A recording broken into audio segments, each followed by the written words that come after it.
This is my original Moroccan folklore horror story. Let me know what you think. So when researching and writing stories here, I try to make sure that each place featured has its moment in the spotlight, both its good qualities and its more dangerous ones. Most places don't have dangerous qualities, but sometimes they do, and so do the people who live there.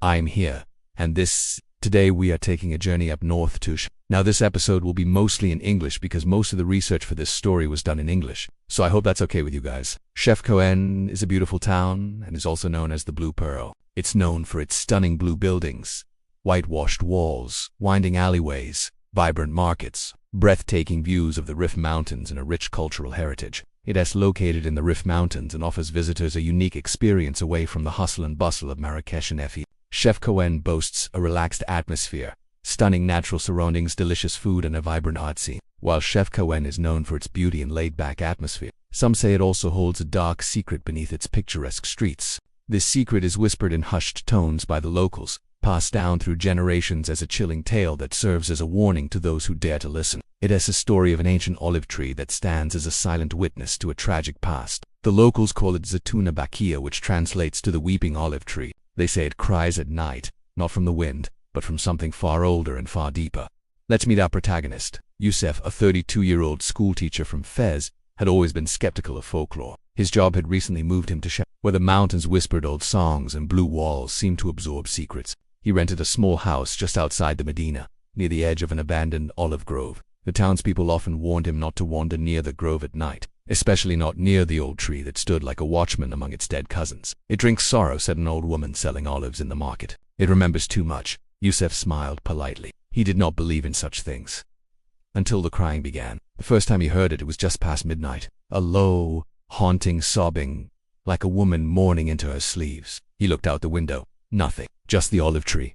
Its branches swaying, though there was no wind. The sound continued every night, just before sunset, always from the tree. At school, he asked his students about the tree. A quiet boy, Hamza, finally spoke. "My grandfather said it was cursed by a woman who lost her child there. They say her soul became one with the roots." Another girl added, "They found bones beneath it once." "Small bones," Youssef laughed nervously. Children had wild imaginations.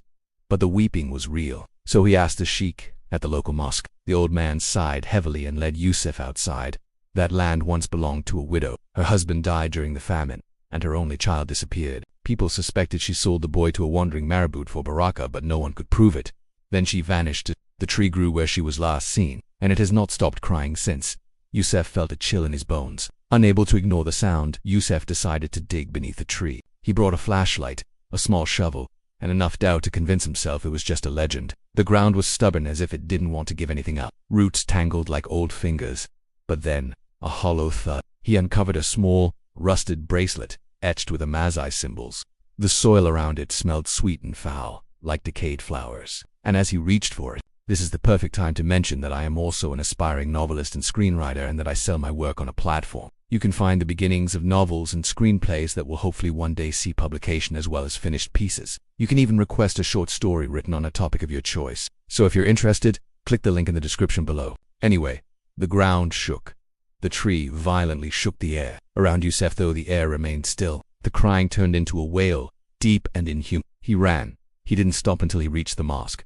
The next day the sheikh came with others. They dug carefully around the spot. They found bones, a child's bones, and beside them, the bones of a woman, curled around them like a shield. The villagers held a janazah. Prayers were said. The remains were buried properly. The bracelet was returned to the shrine of Sidi Abdelkader, the saint protector of the region. For weeks after, the tree stood silent. But then on the 40th night after the burial, a new sound was heard. Not weeping, laughter, childlike echoing from the branches. And still to this day, they say if you walk by the olive grove under a full moon, you might hear the rustling of tiny feet or the low hum of a lullaby in a language older than time. But never, ever touch what grows beneath the weeping olive tree of Chefchaouen, for the land may forgive. But the roots remember. Well, that's the end of today's story. Let me know in the comments below what you think. Also, don't forget to follow for more content like this, and to like, share, and subscribe if you enjoyed the story. Thanks for watching, and see you next time.